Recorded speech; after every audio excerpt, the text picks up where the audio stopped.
And will you walk us through what happened down here this morning? Yeah, so who am I looking at? You can look straight down. Okay. Shortly before 7 o'clock this morning, our deputies were dispatched to a welfare check to check on an individual that was in the home here behind me. When they arrived, the mom let the deputies into the house. When they made entry to the bedroom, the gentleman greeted them with gunfire. Our deputies fired back, killing the suspect. Were any deputies injured in this? Yeah, one deputy was shot. He was transported to a local hospital where he's expected to be okay. He's up and talking to doctors now. Where was he hit? He was hit in the shoulder. What was the nature of the call? Is it a welfare check, but what was he in distress or? So the mom had called her place of employment to explain to them some things that the son was doing and the way he was acting. The employer called us to come check on the mom. When our deputies got here, they opened the door. The mom greeted them. She walked them to the bedroom where he was. Then he turned over and then started opening fire on our deputies. So obviously, our deputies come to work every day, not expecting to have to do that. But we're very thankful for the outcome that our deputy, first of all, is going to be okay. And anytime there's a loss of life, our thoughts are with that individual's family. That family is cooperating. They understand that it's also a very difficult time for our deputies, just as well as it is their family. How old was the son? That I do not know. I do know he was adult age. Mm-hmm.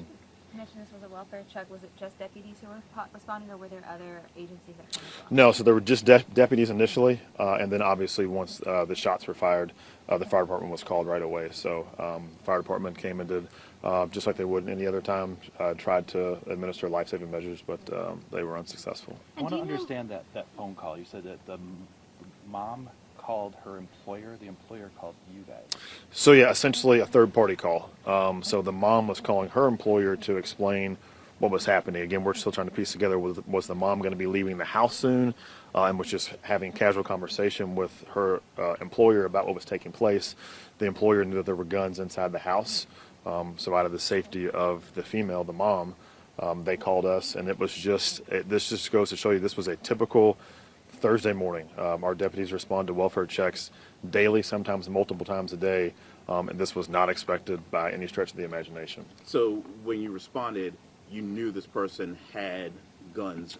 Yeah, so when we received the call, dispatch told us that there were guns inside the home. That obviously heightens our alert, but again, you just don't expect to respond to somebody's home for a welfare check and then have to do what happened today. And do you know, was there a history of calls to this house or issues? That's what we're still trying to figure out now. The GBI just got here, so the GBI along with our CID unit, they're trying to figure out, kind of piece it all together, put pieces of the puzzle to figure out what happened. And was anybody else in the home other than the mom and the son? Yeah, so there was a mom and another female. We're trying to figure out her relationship. We believe it was a sister.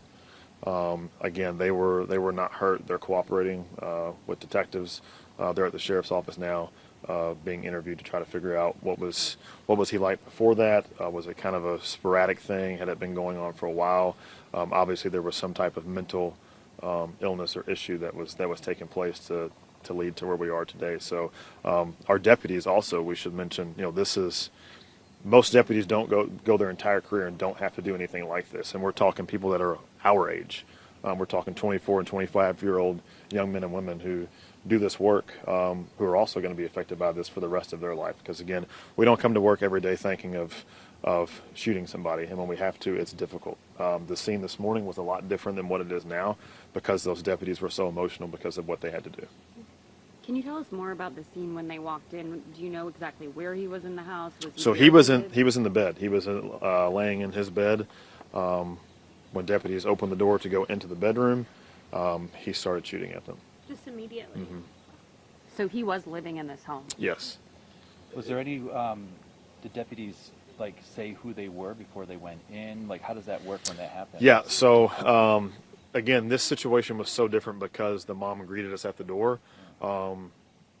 And from what we believed he heard us, the conversations that our deputies were having with the mom, she walked us back to say, hey, he's in here.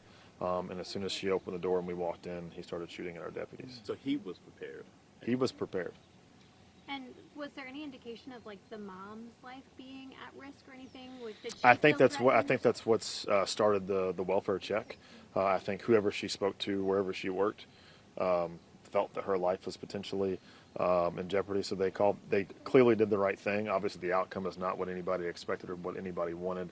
So yeah, it's a tough situation and a unique case because it just wasn't expected. I'm sorry. How many deputies were in the home? How many responded? And was the deputy who was hit the one who shot the fatal shot? So that we're trying to figure out for sure. So there were 4 deputies that were total in the room.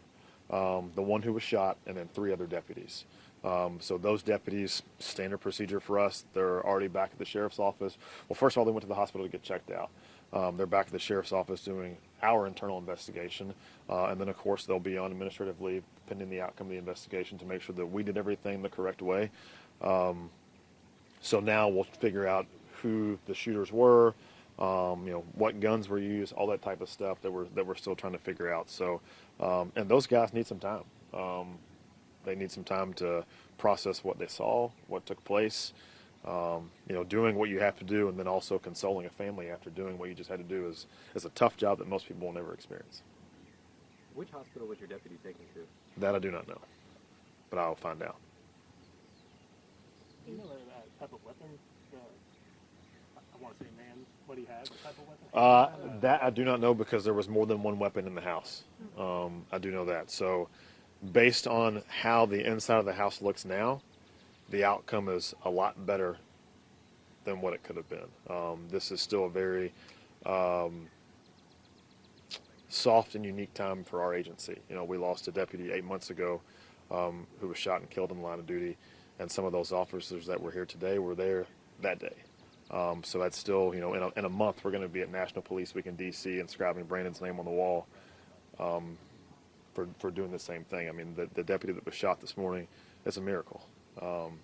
Again, we're obviously extremely sorry that the gentleman lost his life this morning, but we're also thankful that our deputy is okay.